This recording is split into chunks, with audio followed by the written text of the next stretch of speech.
तो चलिए भाई, सभी को गुड इवनिंग। तो कैसे हैं आप सभी लोग? स्वागत है सभी का आज की इस क्लास में। तो बेटा, पिछले लेक्चर्स में हम लोग ने बातें कर ली थी कि वेक्टर के टाइप्स की बातें हम लोगों ने डिस्कस कर ली थी। तो आज की क्लास में हम लोग बेटा उसी की आगे चर्चाएं करने वाले हैं। और आज हम लोग सीखने वाले हैं बेटा वेक्टर के आगे। ठीक है, वेक्टर एनालिसिस चल रहा था, एक एक चीजें मैं आपको सिखाते हुए चल रहा था। ठीक है, तो आज की क्लास में हम उसी के आगे चर्चाएं करेंगे, तो आप बिल्कुल परेशान नहीं होंगे उसके लिए।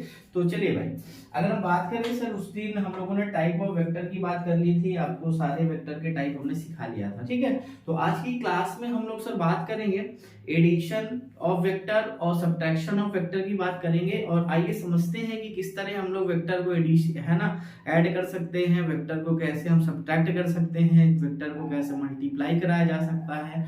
ठीक है, तो आज की क्लास में सारी बातें होंगी। ठीक है, तो अगर हम बेटा बात करते हैं सबसे पहला, तो आज की क्लास में सबसे पहली जो हेडिंग होगी बेटा वो होगी एडिशन ऑफ वेक्टर की, वेक्टरों का योग। क्या हेडिंग बनाएंगे सभी बच्चे? एडिशन ऑफ वेक्टर, वेक्टरों का योग, सदिशों का योग जिसको कहा जाता है। ठीक है, सदिशों का योग या तो सदिशों का जोड़ या घटाना। ठीक है, तो सबसे पहली बात हम लोगों ने ये वहां पे सीखा कि भाई वेक्टर का मतलब है क्या, है ना। इस तरह आपने देखा कि वहां पे मैग्नीट्यूड भी हो रहे थे, डायरेक्शन भी हो रहे थे, इस तरह ढेर सारे वेक्टर मिल रहे थे। बोलो माया, ये हमारे क्या है? वेक्टर है। अब बात ये आ रही है सर, दो वेक्टर को जोड़ने का तरीका कैसा है। अगर आपने देखा तो आपने इस तरह की बातें पढ़ा होगा कि सपोज एक वेक्टर अपने पास ये है, दूसरा वेक्टर अपने पास ये है, और ये जो है बेटा ये वाली लाइन जो है ये इनका रिजल्टेंट वेक्टर है। तो मतलब आप देख रहे हैं कि वेक्टर को जोड़ने का तरीका क्या है कि हेड से टेल को जोड़ेंगे। अगर सपोज ये वेक्टर ए है तो ये क्या रहा होगा? वेक्टर बी रहा होगा, और ये इनका रिजल्टेंट वेक्टर आर रहा होगा। तो R equals to vector A plus vector B, और इसी को बोलते हैं बच्चा ग्राफ मेथड। क्या बोलते हैं? इसी को बोलते हैं बेटा ग्राफ मेथड, है ना। Addition of vector by graph method हो गया। और ये आपका क्या हो जाएगा? ट्रायंगल मेथड, जिसको हम लोग कह सकते हैं ट्रायंगल मेथड सीखेंगे। ठीक है, फिर उसके बाद आपका क्वाड्रिलेटरल मेथड, चतुर्भुज विधि, फिर उसके बाद हम लोग पॉलीगॉन मेथड सीखेंगे, बहुभुज विधि जिसको कहा जाता है। ठीक है, तो ये बात हो गई सर। अभी सिंपल सी बात ये समझना है कि वेक्टर को जोड़ने के लिए एक हेड से दूसरे के टेल को जोड़ेंगे, सिंपल सी बात है। अभी आप इतना समझिए कि एक वेक्टर का हेड ये है, दूसरे के टेल से जुड़ जाएगा, और ये जो मिल रहा है ये दो वेक्टर का रिजल्टेंट मिल रहा है। ठीक है, अब बात आई, आइए समझते हैं, थोड़ा सा निकालते हैं। तो हमने बोला सर ऐसे ढेर सारे वेक्टर तो ले सकते हैं, vector A, vector B, vector C, vector D, vector E और वेक्टर एफ, ढेर सारे ले सकते हैं। आपने बोला बिल्कुल सही बात है सर। देखिए पॉलीगॉन मेथड समझाता हूँ। ये वेक्टर ए, वेक्टर बी था, वेक्टर सी था, वेक्टर डी था, वेक्टर ई था, और बेटा ये वेक्टर क्या था? एफ था। बोलो हाँ यहाँ vector A, vector B, vector C, vector D, vector E और वेक्टर एफ। हमने बोला कि बेटा रिजल्टेंट निकालिए। रिजल्टेंट का मतलब क्या होता है? परिणामी। रिजल्टेंट निकालिए किसके बीच में? Between vector A and vector C के बीच में। ठीक है, ए और सी के बीच में परिणामी निकालिए। तो बताओ ए का वेक्टर का ए है ना, ए के वेक्टर की शुरुआत कहां से हो रही है भाई साहब?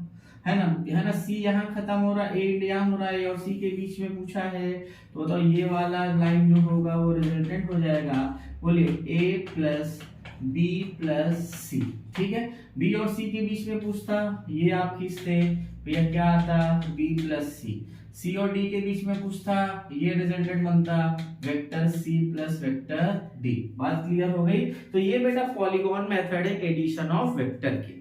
ठीक है, चलिए आप इसको नोट कर सकते हैं। फिर थोड़ा सा हम लोग मैथमेटिकल मेथड सीखेंगे, फिर इसके बाद क्वेश्चन पे आएंगे। ठीक है, चलिए अगर हम मैथमेटिकल मेथड की बात करें जिसको बोलते हैं एनालिटिकल मेथड। ठीक है, एनालिटिकल मेथड इसको बोला जाता है वैकल्पिक विधि, है ना, या तो गणितीय विधि भी इसको हम लोग कह सकते हैं। मैथमेटिकल से गणितीय विधि सीखते हैं। आइए समझते हैं। अगर हम सिंपल सी बात करें, आइए समझते हैं कि सपोज एक वेक्टर अपने पास ये है, दूसरा वेक्टर ये है। समझिए, हमने बोला ये वेक्टर ए है, इसका मैग्नीट्यूड ए है, इसका परिणामी कितना है बेटा? ए है। ये वेक्टर बी है, इसका परिणामी वेक्टर कितना है? मतलब रिजल्टेंट कितना है? बी। हमने बोला बताओ इन दोनों का रिजल्टेंट वेक्टर कौन आएगा? तो आपने बोला सर ये आएगा, इसका रिजल्ट है ना, इसका मैग्नीट्यूड कितना है? आर। सिंपल सी बात करेंगे।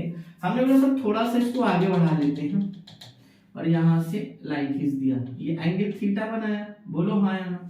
अगर ये एंगल थीटा बना लिया तो यहाँ पे वेक्टर बी के साथ ही थीटा बन रहा है, तो इस बी के कितने कंपोनेंट होंगे बेटा? 2। सबको पता है कि जो बेस होगा ये बी कॉस थीटा हो जाएगा और ये वाला क्या हो जाएगा बेटा? बी साइन थीटा हो जाएगा। अभी मैं एक क्लास अलग से बना दूंगा रेजोल्यूशन ऑफ वेक्टर की, ठीक है? अभी ये आप सीखो।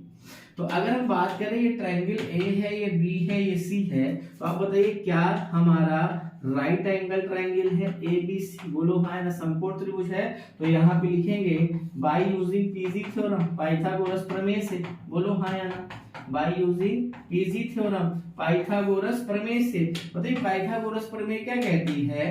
भाई यहाँ पे कर्ण का स्क्वायर, लंब का स्क्वायर, बट आधार का स्क्वायर, मतलब हाइपोटेनियस का h का स्क्वायर, ठीक है, बेस मतलब बी स्क्वायर प्लस परपेंडिकुलर मतलब पी स्क्वायर। बताइए यही तो कहती है पाइथागोरस थ्योरम। मतलब कर्ण का स्क्वायर, इसको क्या बोलते हैं? कर्ण, और इसको बोलेंगे आधार, और इसको क्या बोलेंगे बेटा? लंब कहते हैं, ठीक है? हम दोनों मीडियम के बच्चों के लिए लेके चल रहे हैं क्लास को, ठीक है? चलिए, अगर यहाँ तक आपको बात क्लियर हो गई तो आप ये बताइए सर h तो r है, s तो r है, कोई दो राय नहीं है। b कितना है? बेस। बेस में भैया a plus B cos theta include दिख रहा है, a plus B cos theta include दिख रहा है, होल स्क्वायर कर दो। और परपेंडिकुलर कितना दिख रहा है बच्चा? b sin थीटा का होल स्क्वायर। ये वाली डिस्टेंस कितनी दिख रही है बेटा? b sin theta. अब सॉल्व करिए, आर स्क्वायर ये आ जाएगा a square plus B square plus 2ab cos theta, बोलो हाँ या ना। प्लस यहाँ पे बात करेंगे, sorry B square cos square theta होगा ना, और ये हो जाएगा बेटा B square sine square theta. अब इन दोनों में देखिए बी स्क्वायर कॉमन दिख रहा है, इन दोनों टर्म में देखिए बी स्क्वायर कॉमन दिख रहा है, तो आर स्क्वायर बराबर ए स्क्वायर है ना, बी स्क्वायर कॉमन ले लो, sine square theta plus cos square theta plus में 2ab cos थीटा, बोलो हाँ। ये बात क्लियर हो गई। और यहाँ पे आपको दिख रहा है बच्चा कि sign square theta plus cos square theta कितना होता है? 1। तो यहाँ से सिंपल सी बात है, आर स्क्वायर बराबर हो जाएगा प्यारे बच्चों A square plus B square plus 2ab cos theta हो जाएगा, और यहाँ पे r बराबर हो जाएगा प्यारे बच्चों under root A square plus B square plus 2ab cos theta. क्या हो जाएगा? A square plus B square plus 2ab cos theta हो जाएगा। तो ये दो वेक्टर के बीच का रिजल्टेंट हम लोग निकाल सकते हैं, ये मैथमेटिकल मेथड है। अगर सर डायरेक्शन की बात करते, तो डायरेक्शन के लिए थोड़ा सा डायग्राम पे लौटते हैं, यहीं पे सिखाते हैं हम। अगर डायरेक्शन की बात करते हैं, मान लेते हैं बेस के साथ अल्फा एंगल बना रहा है, तो tan अल्फा निकालते, अल्फा क्या होता? परपेंडिकुलर b sin थीटा, और अपान में बेस कितना मिलता? a plus B cos theta मिलता। तो ये हम लोग क्या फाइंड कर लेते बेटा? डायरेक्शन बता लेते, दिशा बता लेते, बोलो हाँ या ना। क्या बात क्लियर हुई कि नहीं हुई? तो आप ये सारी चीजें नोट करिए, फिर हम एग्जांपल देखते हैं और फिर सब्ट्रैक्शन की बात करेंगे, ठीक है? अगर हम यहाँ पे सब्ट्रैक्शन की बात करेंगे तो कोई दिक्कत वाली बात नहीं है। एक वेक्टर ये रहेगा, दूसरा वेक्टर माइनस का वेक्टर बी रहेगा, और ये इनका रिजल्टेंट रहेगा, ठीक है? तो ये जो फार्मूला निकल के आता है, ये आपको कुछ नहीं चेंज करना, A square B square minus 2ab cos theta लगा देना है। क्या लगा देना है? माइनस 2ab cos थीटा लगा देना है। और सेम डायरेक्शन के केस में भी प्लस की जगह क्या लगा देना है? माइनस लगा देना है। आई होप आप ये बात समझ गए होंगे। चलिए एग्जांपल करते हैं मेरे साथ। आइए, अगर हम एग्जांपल की बात करें प्यारे बच्चों, तो जैसा कि क्वेश्चन एक है मेरे पास, आपसे बोल रहा है, आइए समझते हैं, एग्जांपल करते हैं, ठीक है? क्वेश्चन बोल रहा है कि दिया है वेक्टर एक वस्तु, एकदम बेसिक से करेंगे पहले। वेक्टर एक वस्तु दिया है i cap plus j cap minus 3k cap, और वेक्टर b बराबर दिया है, आपको बोल रहा है यहाँ पे 2i cap plus 2j cap plus k cap, ठीक है? तो आपसे बोल रहा है कि फाइंड 2a माइनस 2b। आपसे ये पूछा है, ज्ञात कीजिए 2a माइनस 2b का वैल्यू पूछा है, ठीक है? एग्जांपल करेंगे, आपसे साफ साफ पूछ रहा है कि 2a माइनस 2b का वैल्यू आप बताइए। तो सिंपल सी बात है, सरल शब्दों में बात है, आइए इसको सॉल्व करेंगे और कोई दिक्कत वाली बात नहीं है। देखिए, हमने बोला सर वेक्टर a और b तो गिवन है, तो 2 वेक्टर a रख लो यहाँ पे, i cap plus J cap minus 3k cap, minus लगाइए, वेक्टर बी रख लीजिए 2i cap plus 2j cap plus k cap रख लीजिए। बोलिए ये काम आपको करना है। फिर इसके बाद हमने बोला सर इसका मल्टीप्लाई कराओ, तो 2i plus 2j minus 6k cap. अब यहाँ पे पहले 2 का करा लो, 2 2 जा 4i cap 4j cap plus 2k cap. अब बताइए सर माइनस का मल्टीप्लाई होगा, ये तो एज इट इज यही रख लो, ये तो एज इट इज यही रख लो। फिर minus 4i cap plus minus 4j cap minus 2k cap. बताइए 2i में से 4i घटेगा तो माइनस का 2i बचा, 2j में से 4j घटेगा माइनस 2j बचा, minus 6 minus 2k minus 8k बचा। तो भैया इसकी वैल्यू कितनी आ गई, सिंपल सी बात करो, 2a माइनस 2b की वैल्यू कितनी आ गई, minus 2i cap minus 2i cap minus 2j cap और माइनस का 8k कैप। ठीक है, कैलकुलेशन एक बार आप चेक कर लेंगे क्वेश्चन को करते समय। ठीक है, बताइए क्या बात क्लियर हो गई कि सर क्वेश्चन को करना कैसे है। एक एग्जांपल और लेंगे, ऐसे नहीं नोट करेंगे, स्क्रीनशॉट ले लीजिए, फिर आराम से नोट करते रहिएगा। चलिए एक क्वेश्चन और करते हैं। दिया है क्वेश्चन नंबर 2, समझते हैं। क्वेश्चन नंबर 2 का दिया है कि दो सदिश, है ना, इंग्लिश हिंदी दोनों में क्वेश्चन ले रहे हैं, दो सदिश जिनके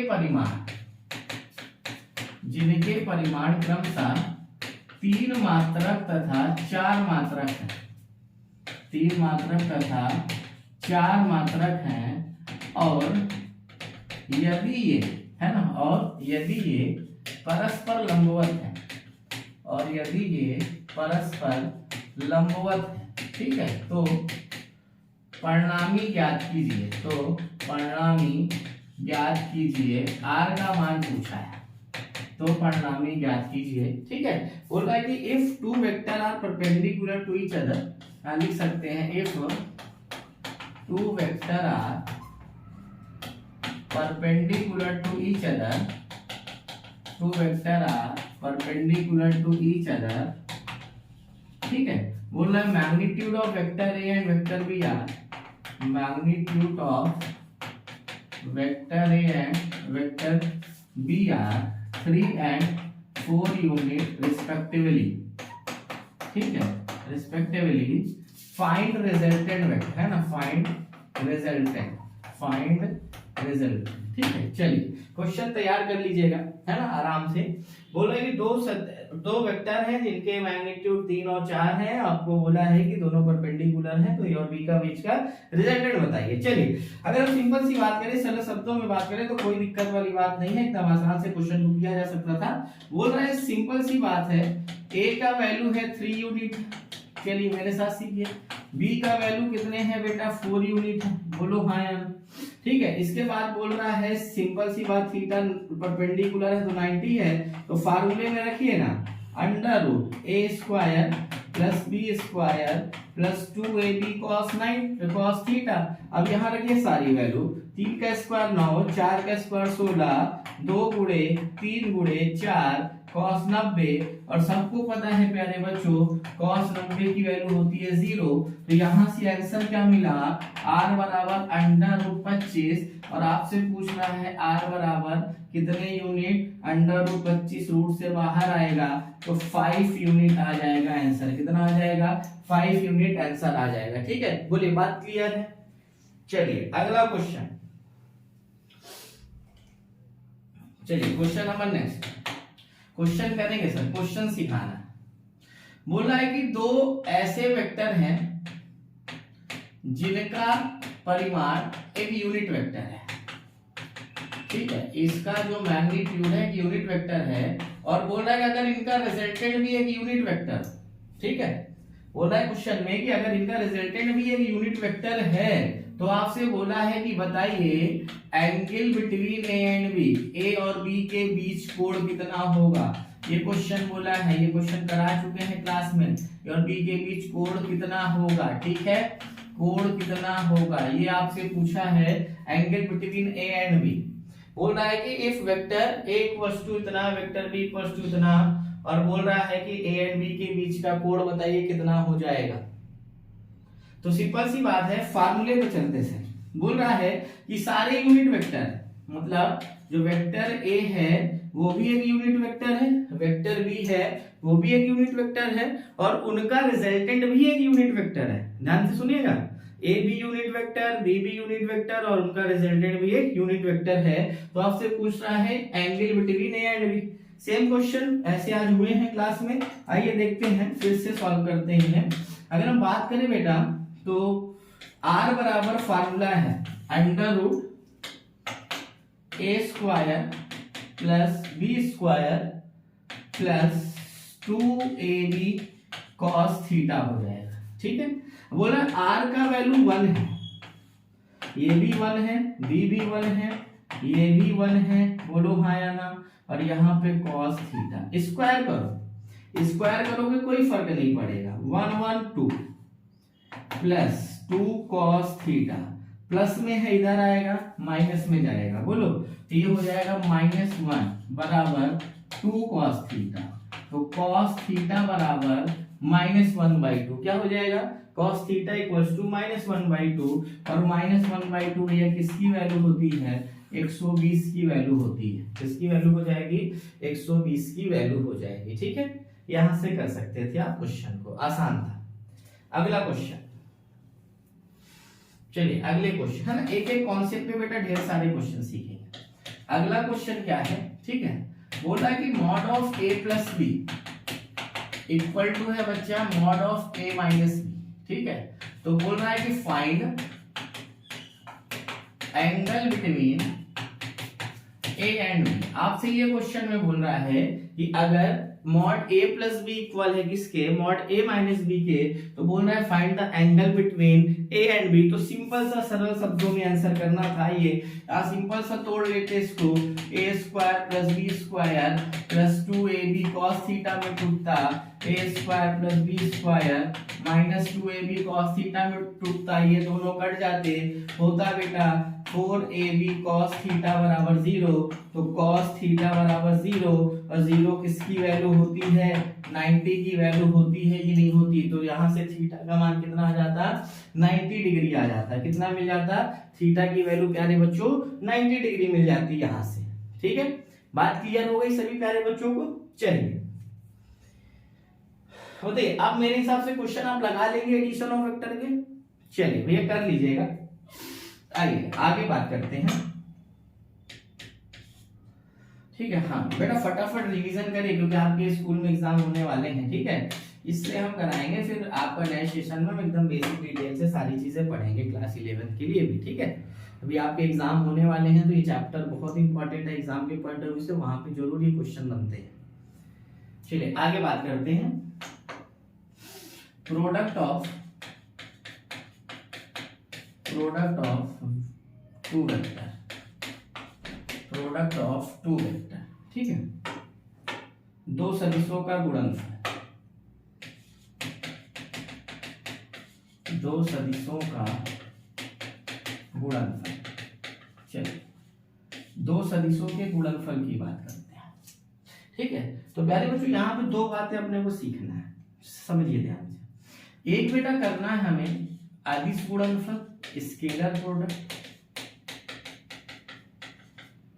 एक हमें करना है प्यारे बच्चों स्केलर प्रोडक्ट। एक क्या करना है प्यारे बच्चों, वेक्टर प्रोडक्ट, सदिश गुणनफल। एक क्या करना है प्यारे बच्चों, सदिश गुणनफल, इसको बोलते हैं वेक्टर प्रोडक्ट।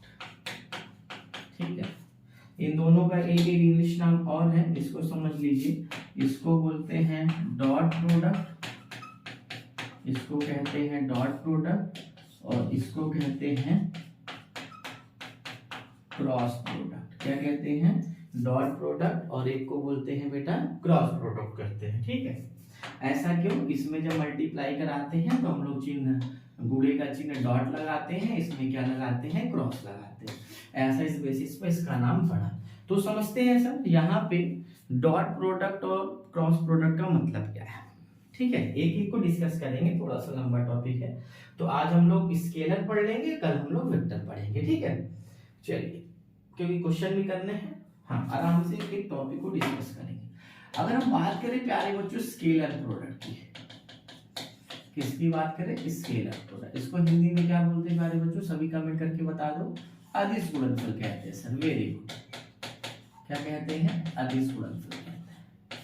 अगर हम बात करें सर स्केलर प्रोडक्ट है क्या, सिंपल सी बात है कि जब दो वेक्टर को मल्टीप्लाई कराया जाए, ध्यान से सुनिएगा, कि जब दो वेक्टर क्वांटिटीज को आपस में मल्टीप्लाई कराया जाए और इनका जो रिजल्टेंट है हमें वो स्केलर मिले, क्या मिले, स्केलर क्वांटिटी मिले, तो ऐसे गुणनफल को, ऐसे प्रोडक्ट को क्या कहते हैं, स्केलर प्रोडक्ट कहते हैं। सपोज अपने पास दो क्वांटिटी है ए और बी, है ना, दो क्वांटिटी अपने पास A and B and the both are vector, कैसी हैं, दोनों वेक्टर है ना, दोनों कैसी वेक्टर हैं, एंड व्हेन वी मल्टीप्लाई, है ना, ए डॉट बी, है ना, ए डॉट बी एंड, है ना, तब हमें मैग्नीट्यूड जो मिला वो एक स्केलर मिला, मैग्नीट्यूड हमें क्या मिला बेटा, स्केलर क्वांटिटी मिला। तो इस तरह के गुणनफल को, इस तरह के प्रोडक्ट को हम लोग किस नाम से जानते हैं, स्केलर प्रोडक्ट के नाम से जानते हैं, और इसमें डॉट लगाते हैं साइन, इसलिए इसको बोलते हैं हम लोग डॉट प्रोडक्ट भी कहते हैं, डॉट गुणनफल भी इसको हिंदी में कहा जाता है, ठीक है।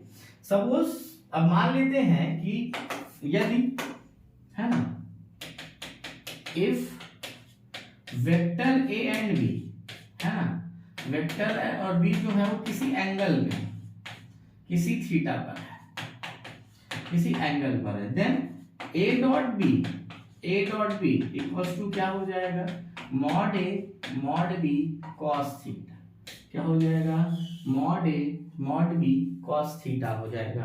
सपोज अपने को एंगल फाइंड करना है, कॉस थीटा इक्वल्स टू हो जाएगा प्यारे बच्चों ए डॉट बी अपॉन में मॉड ए मॉड बी हो जाएगा।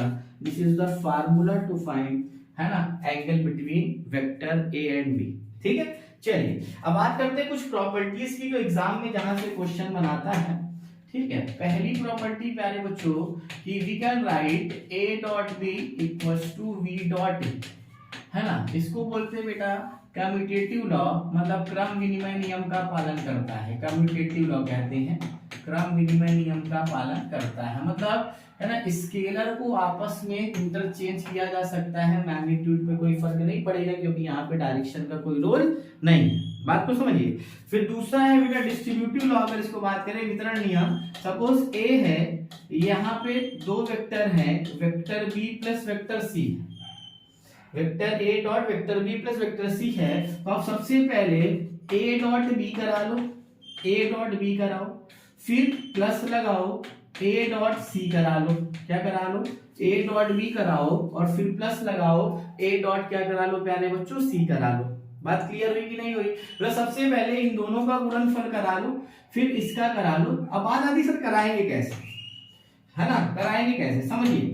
हम मान लेते हैं कि सपोज कोई वेक्टर ए है, अपने पास है i plus J plus 2k cap है, और कोई वेक्टर बी है, ये अपने पास कितना है i plus J plus k cap. मान लेते हैं अगर आपसे बोल दिया सर a डॉट बी करिए, a डॉट बी करिए, तो आप क्या करोगे सर, सिंपल सा i plus J plus 2k cap लिखोगे, फिर डॉट लगाओगे i plus J plus k cap लिखोगे, बोलो हाँ या ना।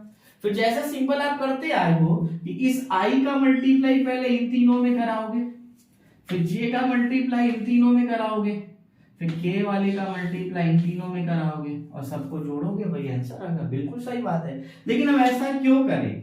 अगर हमें ये पता चल जाए, है ना, ये पता चल जाए हमें कि भैया अपने पास ऑर्थोगोनल यूनिट वेक्टर थे, ये वाला क्या था i कैप था, ये j कैप है, ये क्या है प्यारे बच्चों k कैप है, i cap j cap k cap है।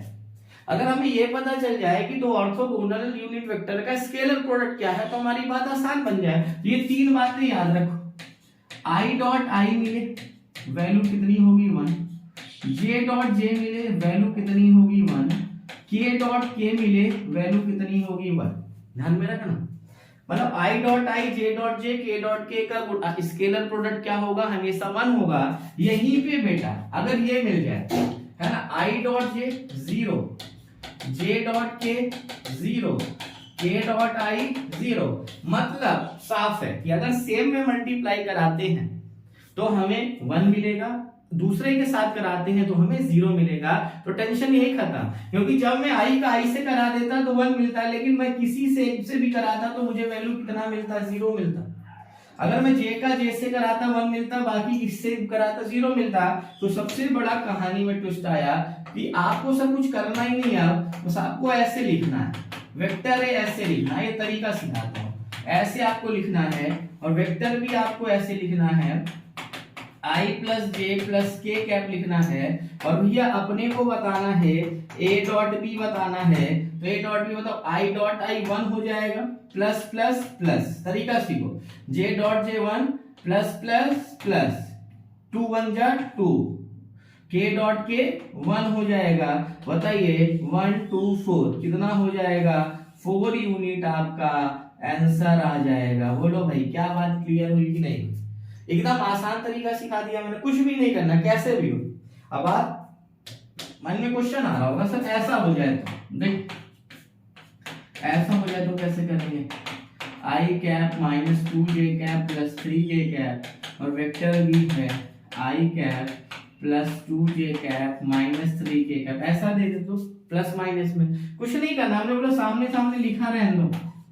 a डॉट b लिखो, a डॉट b लिखो, बोला 1 1 जा 1, ठीक है, प्लस माइनस माइनस, 2 2 जा 4, माइनस प्लस माइनस माइनस, 3 3 जा 9, 9 4 13, 1 माइनस 13 मतलब माइनस का 12। क्या हो जाएगा, a डॉट b बराबर माइनस का 12 यूनिट हो जाएगा। बोले बात क्लियर हुई कि नहीं हुई? ठीक है, ऐसा आप कर सकते हैं। एक क्वेश्चन और कर लेते हैं, है ना, जिससे आपके डाउट थोड़ा सा क्लियर हो जाए। आइए एक क्वेश्चन और करा देता हूँ। अगला क्वेश्चन क्या है समझिए, बोल रहा है वेक्टर a बराबर है 2i minus 2j cap plus 6k cap, और वेक्टर b है i cap plus j cap plus k cap है। तो my question is vector a dot b कितना हो जाएगा? बोलिए वेक्टर a डॉट b कितना हो जाएगा? तो सभी बच्चों का कमेंट आना चाहिए। सर 2 1 जा 2 होता है, प्लस माइनस माइनस होता है, 2 1 जा 2, प्लस प्लस प्लस, 6 1 जा 6, 2 में से 2 घट जाएगा, आंसर कितने यूनिट हो जाएगा? 6 यूनिट हो जाएगा। बोलो जय सिया राम। बोलिए बात क्लियर हुई कि नहीं हुई? a डॉट b अपने को ये मिला कि नहीं मिला? आगे बात करते हैं सर, आगे बात करते हैं। अगर मान लेते हैं यहां से क्वेश्चन बना है कि if two vectors are perpendicular to each other, if two vectors are perpendicular, दोनों ऐसे हो, सदिश a ऐसा है, सदिश b ऐसा है, बोला परपेंडिकुलर हो, तो बताइए थीटा शुड बी कितना? 90 डिग्री होना चाहिए थीटा। तो बताइए a डॉट b बराबर फार्मूला क्या है? ab cos थीटा, यही है। और यहाँ पे रखेंगे cos 90 कितना होता है? 0, तो a डॉट b कितना हो जाएगा? 0 हो जाएगा। बोलिए a डॉट b कितना हो जाएगा? 0 हो जाएगा। और अगर यहाँ बात करते हैं दूसरा, अगर एक वेक्टर ये है, दूसरा वेक्टर b है, तो बताइए दोनों सर पैरेलल हैं, पैरेलल कितना? थीटा 0 हो जाएगा। a डॉट b बराबर क्या मिलेगा? मॉड a मॉड b मिल जाएगा। क्या मिल जाएगा? मॉड a मॉड b मिल जाएगा। ठीक है, तो इस तरह हम लोग स्केलर प्रोडक्ट का कैलकुलेशन कर सकते हैं। आई होप आपको ये बात एकदम अच्छे से समझ में आ रही होगी सर स्केलर प्रोडक्ट करना कैसे है। एक दो एग्जांपल लेते हैं, आपको एकदम क्लियर हो जाएगी। चलिए बात करते हैं थोड़ा सा, हाँ एक दो एग्जांपल। क्वेश्चन दिया है वेक्टर a बराबर दिया है i cap plus j cap plus k cap, और वेक्टर b बराबर दिया है आपको i cap plus j cap plus k cap. ठीक है, ये दिया हुआ है। आपसे पूछ रहा है कि a एंड b के बीच, a तथा b के बीच कोण बताइए, angle between a and b, है ना, यहां लिख सकते हैं इंग्लिश में भी, angle between vector a and vector b। बताइए सर कितना आएगा? a और b के बीच का एंगल बताइए। तो सिंपल सी बात है, cos थीटा पढ़ा था, a डॉट b अपॉन में a b, ये पर रखा था। बोलो हाँ या ना? ये a डॉट b निकालने का तरीका पता है, 1 1 जा 1, 1 1 जा 1, 1 1 जा 1 अपॉन, इसका मॉड निकालेंगे √3, इसका मॉड निकालेंगे √3, √3 इंटू √3, ऊपर 3 नीचे 3 कट गया, तो बताइए cos थीटा बराबर 1 आया और थीटा बराबर कितना आ जाएगा, 0 डिग्री आ जाएगा। कितना आ जाएगा, थीटा बराबर 0 डिग्री आ जाएगा। ये क्वेश्चन कर सकते थे। अगला क्वेश्चन, एक एग्जांपल और लेते हैं, बहुत ढेर सारे क्वेश्चन कराऊंगा। ठीक है, दिया है वेक्टर ए बराबर 5 कैप प्लस 5j और वेक्टर बी बराबर दिया है 5 कैप माइनस 5j। आपसे पूछ रहा है कि angle between A and B, A तथा बी के बीच का कोण, एंगल बिटवीन ए तथा बी। ठीक है, चलिए तो cos थीटा की बात करें तो सिंपल सी बात है sir, A dot B upon में मॉड ए मॉड बी। तो सबसे पहले सर ए डॉट बी निकालो। देखो 5 से 25 प्लस माइनस माइनस 5 से 25, नीचे कुछ भी हो कोई फर्क नहीं पड़ेगा क्योंकि 5 माइनस 25 0 हो गया, और जब 0 हो गया तो बताइए cos थीटा बराबर 0 आया। और ना 0 किसकी वैल्यू होती है बेटा, 90 डिग्री की वैल्यू होती है। किसकी वैल्यू होती है, 90 डिग्री की वैल्यू हो जाएगी। ठीक है, तो चलिए तो आज की क्लास बेटा यहीं तक रखते हैं। आज हम लोगों ने स्केलर प्रोडक्ट की बात कर ली थी, कल हम लोग बात करेंगे प्यारे बच्चों वेक्टर प्रोडक्ट की। मिलते हैं हम लोग अगली क्लास में, तब तक के सभी को बाय। पढ़ते रहिए, खुश रहिए, मस्त रहिए, गुड नाइट सभी को।